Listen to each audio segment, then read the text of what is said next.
Hello everyone, myself Dr. Rajiv Kumar, Assistant Professor, Institute of Management Studies. Welcome to you all in this week 4 lecture 1 on the course Rural Marketing Principles, Strategies and Practices. Today in this lecture 1 we are going to discuss about the meaning of this research and what are the important significance or this contribution of this research for any organization or marketer in designing this product and the services. So after this lecture, one will able to understand what the research means and what significance does it has in this whole product and services making.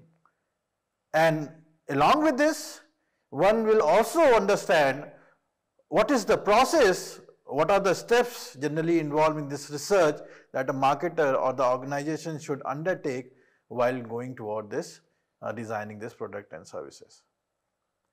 So जैसे मैं बोल रहा हूँ, जो research है उसको हम हिंदी में शोध भी कहते हैं.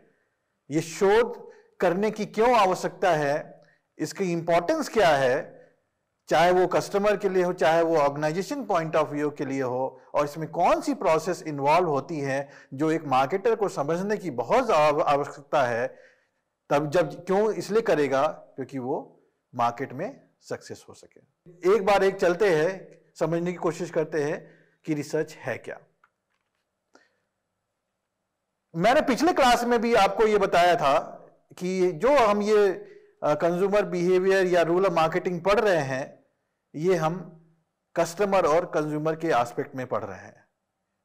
अर्बन और एक रूरल मार्केट दोनों अलग अलग होती हैं, जिनकी कैरेक्टरिस्टिक दोनों अलग अलग होती हैं, तो उनको अलग अलग देखना बहुत आवश्यकता है.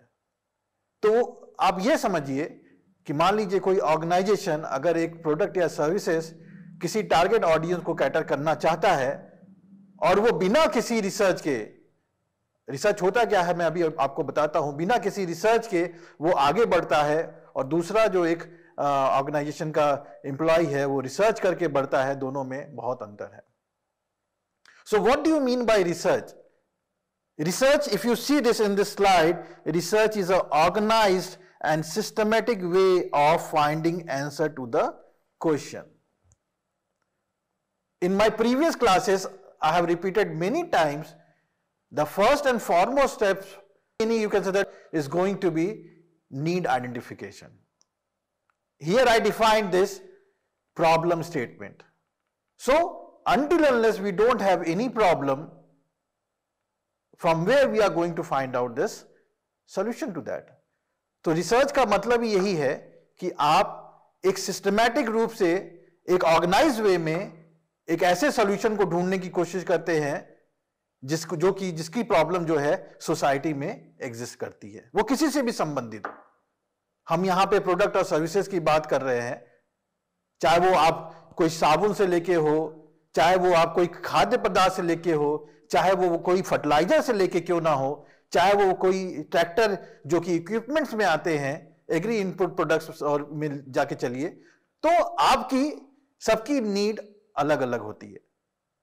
तो ये नीड की जो समझने की कोशिश एक मार्केटर करता है वो बहुत ही जरूरी है, और उसको एक ऑर्गेनाइज और सिस्टमैटिक वे में करने की बहुत आवश्यकता है. क्योंकि अगर वो ऐसा नहीं करता, अगर वो बिना रिसर्च के आगे बढ़ता है, तो उसका सॉल्यूशन वो कभी एक सफलतापूर्वक नहीं दे सकता है. तो आपको समझना है कि ऑर्गेनाइज क्या है, क्यों ऑर्गेनाइज है ये, क्योंकि इसमें कोई एक स्ट्रक्चर फॉलो होता है. अभी मैं आगे आपको बताऊंगा कि कौन कौन से स्टेप रिसर्च में बहुत इंपॉर्टेंट है एक मार्केटर को समझने के लिए, अपने टारगेट ऑडियंस को समझने के लिए. So it is a structure and follow a plan methodology and ensure precision and consistency. Systematic, it is a specific steps identifying the problem. As I told you, the first step is problem identification, hypothesis development, data collection, analyzing and drawing conclusions. So मैंने जैसे बताया, अगर एक व्यक्ति, एक marketer अगर शोध करके किसी सॉल्यूशन पे निकलता है और एक दूसरा जो ऐसा व्यक्ति है जो बिना शोध करके कुछ काम करता है, तो मैं 200% निश्चित तौर पे कह सकता हूं कि जो शोध करके आगे बढ़ता है, जो रिसर्च करके आगे बढ़ता है, उसको सफलता मिलने की ज्यादा चांसेस है as compare to the second one. तो research is very important. So it is a guiding framework for building the successful marketing strategy. So why this research is important? Because it will help you to give you the good right decision.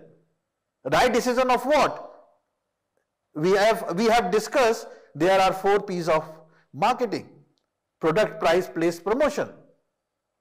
So if you see a customer, a consumer need all these things. Product. Without that, it is not going to possible. So research can be done on this product. Which type of product is needed? And various factors are there which is going to define that, the design of the product. Place, where this product is going to be sold. There are various platforms. Price. What should be the right price? As we have lot of competitors in the market, we have different segment of the target audience. So price is also going to be very important. And this promotions, which tool of promotion is going to be used by the marketer so that they can cater this target audience. I'm not talking about this whole audience or whole customers, because for a product, whole world can't be the customers. No, we have to divide it. Okay. So as a rural market, which is still evolving, compared to this urban market, there is urgent need to understand this rural India, including this, as I told you in this consumer behavior, class, that this our rural society is built of various parameters. They can be categorized on the basis of income. They just follows various traditions, various cultures, various customs, values. And I'm not also saying that urban, this customer don't practice it. No, but generally it happen more in this rural India. So for this company aiming at to tap into this rural market, to conduct a depth research before making any decision related with the 4 P's become very important. Mind it, as I told you, coming to the conclusion or making decision on the basis of some parameters will lead to success. But again, don't do this all this research work and just going to this conclusion. It is just going to give you a failure.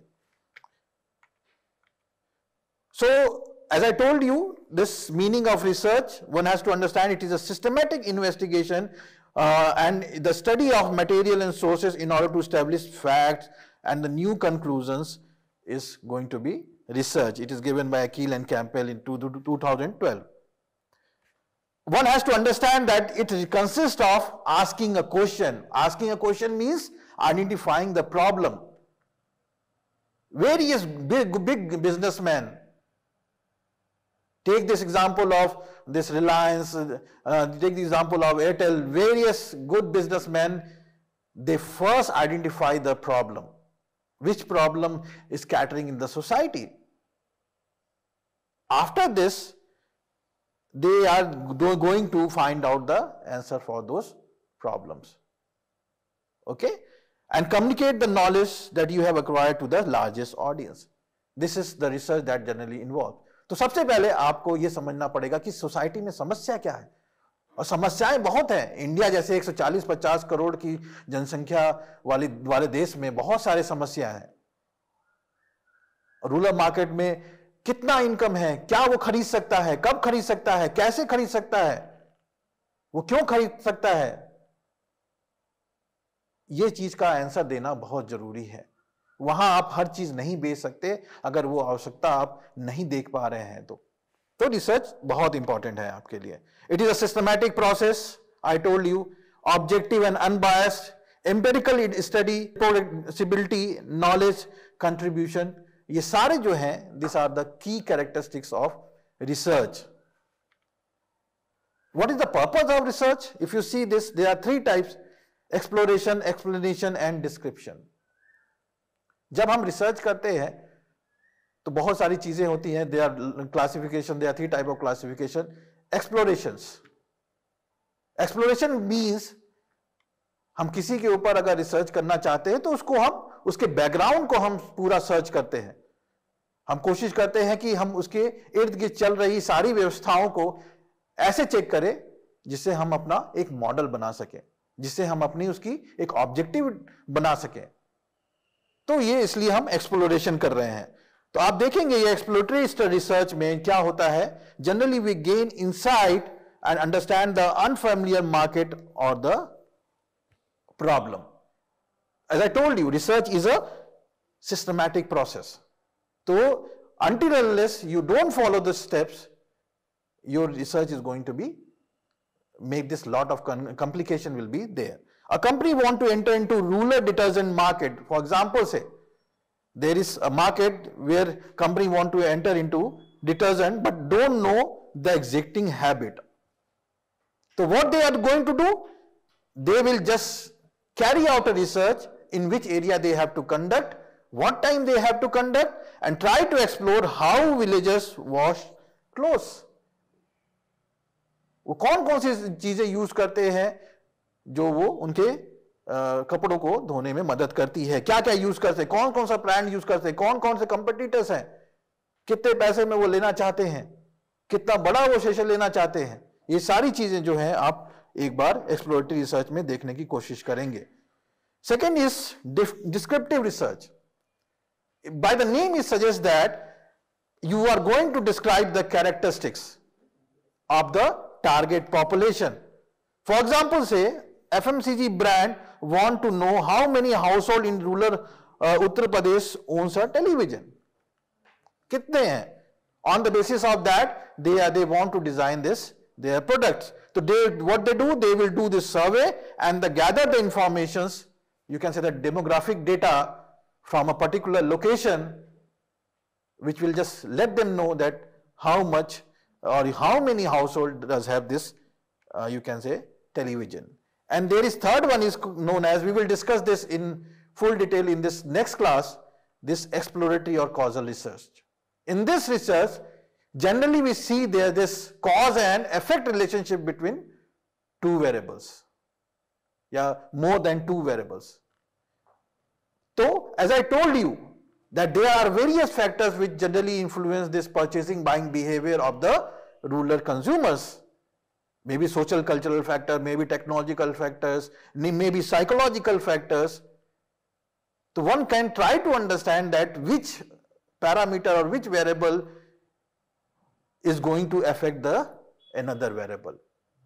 जैसे आप मान लीजिए आप किसान को tractor बेचना चाहते हैं, एक मार्केटर अगर किसान को ट्रैक्टर बेचना चाहता है, मैंने बताया कि किसान भी कई तरीके के होते हैं। There is marginal farmers, there is, you can say that middle farmers, they can be this high profile farmers, high income farmers. तो सभी की नीड और डिमांड सब अलग अलग होती हैं। तो आपको किसको बेचना है? अगर एक ट्रैक्टर अगर आपका 10 लाख या 15 लाख का आता है तो क्या हर एक फार्मर्स की कैपेसिटी है उसको खरीदने की? आप किसको बेचना चाहते हैं, ये आपको समझने की आवश्यकता है। और क्या क्या फैक्टर इंफ्लुएंस करता है? क्या प्राइस? इसमें हो सकता है कि एक प्राइस ऐसा चीज है जो उनके परचेजिंग डिसीजन को अफेक्ट कर सकता है, क्योंकि हर एक के पास कैपेसिटी नहीं है उसको खरीदने की। तो ये जो एक्सप्लोरेटरी रिसर्च है वो बताता है कि कौन सा जो वेरिएबल है वो कॉज है और कौन सा वेरिएबल जो है उसका इफेक्ट है। If you see this next slide which is related with rural marketing research, why it is very important. There are few parameter I have identified to identify this untapped market. Untapped market means where this the target is not identified. बहुत सारे ऐसी जगह है India में जो अभी भी untouched है। जैसे हमने पिछले क्लास में बहुत सारी बात की कि जो अनटैप्ड मार्केट है अभी भी रूरल इंडिया में आपकी रिलाई कर रहा है, अभी रह रहा है, जो कि अभी नहीं कन्वर्ट हुई है आपकी पोटेंशियल मार्केट में। और वो सारे जितने भी ऑर्गेनाइजेशन हैं उनके पास अब अर्बन में ज्यादा देने को कुछ नहीं है, but they are just identifying how they should enter into this mind of the rural customers. तो ये इसमें हेल्प करता है कहां कहां हमारी मार्केट अनटैप्ड है और क्या देना चाहिए उस पर्टिकुलर टारगेट ऑडियंस को। Understanding the rural consumer behaviour, in this week third we have discuss in detail regarding this consumer behaviour. ये रिसर्च जो है ये आपके कंज्यूमर माइंड को पढ़ने में हेल्प करता है, कब देना है, कब बेचना है, कहां देना है। और ये सारी जो रिसर्च है, मैं फिर से बोल रहा हूं, ये सारी रिसर्च है जो आपकी वो इर्द गिर्द आपके 4 P's ऑफ मार्केटिंग के ही घूमते हैं। क्योंकि हम काम जो करते हैं हम प्रोडक्ट को लेके ही रिसर्च करते हैं।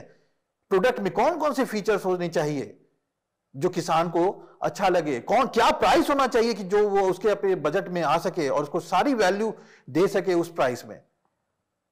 उसको हम कहां बेचे कि वो आसानी से खरीद सके, उसको उसमें प्रॉब्लम ना आए। क्योंकि अगर उसकी नीड है और उसने नहीं पाया तो वो अल्टीमेटली किसी दूसरे ब्रांड में तुरंत स्विच कर देगा। क्योंकि today this consumer mind is very dynamic and they have lot of infrastructure, they are lot of competitors that is this in this market कि वो उनको छोड़ेंगे नहीं। Retention become very important. तो ये इस मदद करता है। Product and services customization, now market has totally you can say that different for different type of customers. Research जो है आपके एक कस्टमाइजेशन में भी हेल्प करता है। मैंने जैसे बताया कि market is heterogeneous, there is concept in this marketing, segmentation, targeting and positioning. तो हमें अपने मार्केट को ऐसे सेगमेंट में बांटना है कि जो एक तरह की सोच रखते हो, जो होमोजीनियस हो। तो वो रिसर्च आपको करके देगा। कम्युनिकेशन में भी मदद करता है, प्रमोशन में भी मदद करता है। I told you that for every market the promotional tool will not be same. There is advertisement, there is personal selling, publicity, sales promotion. तो which promotional tool is going to be best effective for that particular objective, it will help them enhance the distribution efficiency. Logistics, all logistics problem, transportation problem will just help by this research. Marketing campaign. For any marketing campaign, research will let you know whether this campaign is going to be a successful or not, where they are lacking, what work has to done to overcome it. Brand loyalty उसमें मदद करेगा आपकी. Supporting government and NGOs program. Research, no sector is there, no area is there. I'm talking about this formal way that research is not implemented. वो हो ही नहीं सकता, बिना research के आगे कोई बढ़ ही नहीं सकता। हाँ, रिस्क अनसर्टेनिटी को भी कम करने में रिसर्च मदद करता है। कभी भी आप रिस्क को एलिमिनेट नहीं कर सकते, उसको मिनिमाइज कर सकते हैं, और वो मिनिमाइज आपको रिसर्च के द्वारा ही हो सकता है। और last one is competitive activity. This is very important that one has to understand that, as I told you, there are a lot of competitors in the market for the same category of the product. So everybody is fighting, and everybody is fighting on the basis of 4 P's. They are making strategies, and they are making strategies on the this 4 P's. And they have those marketers, those organizations who has done their homework, who has done their research, who has studied their competitors, they are definitely going to be having this upper edge. So very important in this for you to understand the research. See, now the second one, the most important thing that is we are going to discuss in this class is research process. I will show this diagram which is taken from book Kothari. In this year I have just put this reference. He has given this research process.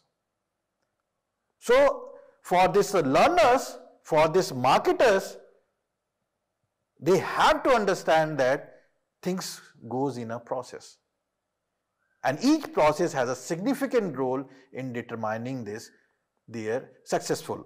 The first thing, if you see in this process, is defining this research problem. Second is doing this literature review. Third is formulate hypothesis. Fourth is going to be research design, and you can say that in that which is included is sample design also. Fifth is collecting data. Sixth is analyze data. And seventh is you are going to form a report what you have find out. So every steps I will not go in detail, as I will discuss every step in this next class. I will just give you a brief summary about this each steps, and which will be detailed discussion will be there in this coming further classes. So first one, they define this research problem. I told you nothing is going to be start until unless you don't identify the problem. जब Tata nano ने जब उन्होंने उनके जो owner हैं जब उन्होंने ये देखा कि वो जा रहे थे रास्ते में, उन्होंने एक फैमिली को देखा वो बारिश में भीग रहे थे, तो उन्होंने देखा कि क्यों ना हम ऐसी चीज बनाएं जो एक छोटी सी प्रॉब्लम जो फैमिली है, मैं ये भी बोल रहा हूं कि हम BMW क्या कोई ऐसी हाई क्लास की कार हर लोग को नहीं बेच सकते. हमारा जो सोसाइटी है वो कई तरह से बटा हुआ है इनकम क्लास में, lower class, middle class, you can say that high class. तो उन्होंने ये देखा, समस्याएं देखी, जाते हुए ही देखा. कई रिसर्चर ने जाते हुए ही, कई स्टार्टअप ही ऐसे हैं जो उन्होंने सोसाइटी में रहते हुए ही प्रॉब्लम आइडेंटिफाई की है, और उस प्रॉब्लम को आइडेंटिफाई करते हुए उन्होंने आगे अपने रिसर्च को बढ़ाते हुए आज एक सक्सेसफुल एंटरप्रेन्योर बने हैं. बहुत सारे देहात है, आप देखिए, उठा के देखिए, उन्होंने कितनी प्रॉब्लम सॉल्व कर रहे हैं वो सोसाइटी में जो भी फार्मर्स फेस कर रहे हैं. टेक्नोलॉजी रिलेटेड बहुत सारी कंपनी स्टार्टअप चल रही हैं. तो until unless one is going to identify the problem well, the next process is not going to be identified. Second one is going to be the literature review. Literature review एक technical word है जो generally बताता है कि कोई भी, मान लीजिए हमने प्रॉब्लम आइडेंटिफाई की, मान लीजिए जैसे किसान को एक वेल डेवलप, वेल इक्विप्ड एक इरिगेशन सिस्टम चाहिए, ट्रेडिशनल वे में नहीं. उन्होंने ये प्रॉब्लम आइडेंटिफाई की कि अगर मैं ये इक्विपमेंट बनाता हूं किसान के लिए, ये प्रॉब्लम परसिस्ट कर रही है, या मुझे कोई डिजाइन बनाना है, तो वो क्या करेगा, वो हर तरह से अपने डेटाबेस से खोजने की कोशिश करेगा कि पहले क्या कुछ ऐसा काम हुआ है इस पे, किसी ने कुछ ऐसा बनाया है तो क्या बनाया है, कहां बेच रहा है, कितने में बेच रहा है, कोई पेपर है ऐसे. तो ये लिटरेचर रिव्यू जो है, it talks about is this all thing that is you are going to search related this concept and theories with that particular problem. You are going to find out the research that is already has been done or that is present in this past. तो कोई भी समस्या से लेके उसके संबंधित अगर आप उस पर खोजबीन कर रहे हैं किसी भी डेटाबेस से, हमारे पास बहुत सारे डेटाबेस हैं, तो उसे हम कहेंगे लिटरेचर रिव्यू. अब देखिए ये तीसरा जो है एक हाइपोथेसिस है. अब ये हाइपोथेसिस क्या है? एक मार्केटर को, एक लर्नर को, जो स्टूडेंट है वो कभी भी आगे अपने ऑर्गेनाइजेशन में काम करेगा तो वो समझने की जरूरत है. एक हाइपोथेसिस एक टेंटेटिव स्टेटमेंट है, एक एजम्पशन है कि क्या ये इक्विपमेंट बनाने से किसान की समस्या हल होगी. मैंने एक हाइपोथेसिस बनाया. हाइपोथेसिस मतलब it is a tentative statement which is tested by the researcher and he by using the statistical technique either accepted, either you can say that don't accept it. तो ये जो हाइपोथेसिस है, आप एक छोटा सा स्टेटमेंट बनाते हैं जिसको आप स्टैटिकल टेक्निक के द्वारा उसको प्रूव करते हैं कि ये सही है कि नहीं सही है. तो ये हमें हाइपोथेसिस भी एक बनानी पड़ेगी. चौथा जो आप जाएंगे देखेंगे research design. Research design is nothing, it is a blueprint that decide that how my research will carry out. And research design is generally three types. We will discuss in this next class. That is exploratory, descriptive and causal. We will discuss in this class. So after going through this hypothesis and objective making, we are going to plan that what type of research design we are going to use. Either we are going to use this exploratory research, either we are going to use this descriptive research, either we are going to use this causal research. The meaning of these three research will be different in different contexts. And after this research designing, we are going to go for this sample designing. In this next class, we will discuss this sample designing in detail, but I will let you know then what is sampling? It is a process of selecting the sample from the population. जब आप सारी चीजें बना लेते हैं, objective बना लेते हैं, तो आप क्या करते हैं, अब उस ऑब्जेक्टिव को आगे पूरा करने के लिए हम डेटा कलेक्ट करते हैं. डेटा कलेक्ट करने के लिए अभी आप ये समझ लिए, आप इंडिया में अगर कर रहे हैं तो 140-50 करोड़ लोग पीपल है, तो आप सभी को पढ़ सकते हैं क्या? ये आपके लिए असंभव है, या किसी के लिए भी असंभव है. तो क्या होता है, तो जो जितनी भी पॉपुलेशन है, मान लीजिए 140-50 करोड़ में, उसमें हम कुछ सैंपल ड्रॉ करते हैं. मान लीजिए हम उसमें एक प्रोसीजर है, we will discuss in this further class, उससे हम पॉपुलेशन से सैंपल निकालते हैं. तो जब ये प्रक्रिया करते हैं तो इसे कहते हैं हम सैंपलिंग प्रोसेस और sample design. Sampling design is generally two type, probability and non probability.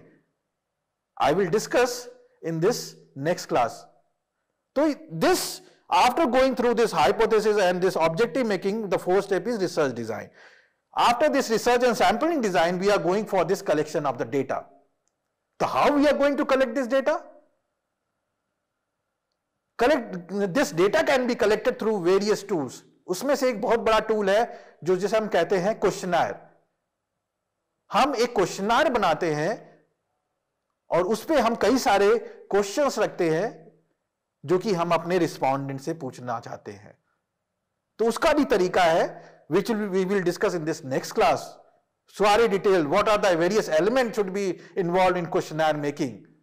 That should be identify the marketer or this students to carry out his research. Until unless good questionnaire is not made, your this objective will not be fulfilled. Then after this data collection, we are going to analyze the data. अब data क्या कह रहा है आपकी, जैसे मैंने बताया, अगर कॉज एंड इफेक्ट देख रहे हैं तो क्या किसी एक पैरामीटर की वजह से दूसरे पैरामीटर पे कोई इफेक्ट पड़ रहा है? क्या प्राइस की वजह से ट्रैक्टर की सेलिंग पे कोई इफेक्ट पड़ रहा है? ये अगर आप देखना चाहते हैं तो आपको स्टैटिस्टिकल टेक्निक द्वारा इसको देखने की जरूरत पड़ेगी, जो कि मैं आगे दूसरे क्लास में बात करूंगा. देखिए, रिसर्च जो है बहुत ही बड़ा प्रोसेस है, उसको एक क्लास में बताना बहुत असंभव है, लेकिन इसको समझना बहुत जरूरी है, क्योंकि अगर वो नहीं समझा गया तो वो आप सक्सेसफुल नहीं हो पाएंगे. तो अगर डेटा आपका जो भी आप कलेक्ट करते हैं क्वेश्चनर के थ्रू, उसको एनालाइज करते हैं. अब 3 तरह के डेटा होते हैं, यूनिवेरिएट, बाईवेरिएट, मल्टीवेरिएट. जनरली ये 3 तरीके के होते हैं. यूनिवेरिएट कहता है जब आपके पास एक वेरिएबल हो. मान लीजिए आपको एज के बेसिस पे कुछ आपको निकालना है, केवल एज के बेसिस पे, तो ये एक वेरिएबल है. अगर आप 2 वेरिएबल है, जैसे मैंने बोला कि प्राइस का क्या कोई सेल्स पे इफेक्ट है, तो यहां 2 वेरिएबल है, तो यहां पे बाईवेरिएट आते हैं. लेकिन जब आपके पास 2 से ज्यादा वेरिएबल है, तब वहां पे मल्टीवेरिएट है. तो जिस तरह का डेटा, जिस तरह के वेरिएबल्स आपके रहेंगे, 1, 2 या 3, वो डिसाइड करेगा कि कौन सा टेस्ट आपको लगाना है. तो ये आपके एनालिसिस ऑफ डेटा में आएगा. और जब आप एनालिसिस कर लेंगे, फाइंडिंग निकालेंगे, तो सबसे लास्ट स्टेप जो आता है वो आता है आपका इंटरप्रिटेशन और रिपोर्ट राइटिंग. जो आपने पूरा रिसर्च जो किया है उसको आप 30-40 पेज में लिखने की कोशिश करते हैं, जिसे आपको यह समझ में आए, कहीं सबमिट करना हो, कहीं आपको दिखाना हो, तो वो वहां पे आप दिखा सकते हैं. तो ये जो आप जो पूरा प्रोसेस देख रहे हैं, ये पूरा प्रोसेस आपको एक रिसर्च के बारे में बताता है कि वो कितना इंपॉर्टेंट है. और कोई भी ऑर्गेनाइजेशन ऐसा नहीं है जो ये प्रोसेस नहीं अडॉप्ट करके चलता है, अगर उसको मार्केट में सक्सेसफुल होना है. तो मैं ये आज के क्लास में मैं आपको ये बताना चाह रहा था. लास्ट में मैं ये बस आपसे बोलना चाहता हूं कि again the first thing that we have understand that what is consumer behavior, again to carry out the validity, reliability, we have to know the importance of research and know the proper steps that is involved in research. So today for this class, after going through this class, I have put this one activity. Imagine you are a marketing researcher working for a company that plan to introduce the organic fertilizers. आप कोई ऐसा काम करें जो organic fertiliser in rural India में. So you have to design the task and conduct the entire research process. जो हमने आज डिस्कस किया, आपको एक इसको ऑर्गेनिक फर्टिलाइजर के तौर पे उसको आपको डिजाइन करना है. तो आप थोड़ा ये सोचिए कि कौन कौन सा प्रोसेस इसमें इन्वॉल्व होगा. इसी के साथ मैं आज का लेक्चर आज यहां पे स्टॉप करता हूं. Thank you.